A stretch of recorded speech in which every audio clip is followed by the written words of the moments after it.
scappata. Non ci vuoi più. No, ma torno dopo, sa. In settembre torno. Tutto bene.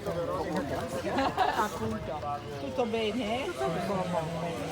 Guarda, ti giuro che la conosco ancora più. Mi fa piacere. Guarda, una roba incredibile. Si sta bene. Io domani dobbiamo andare a casa sua, ho già l'ansia. Porca miseria. E dove è casa sua?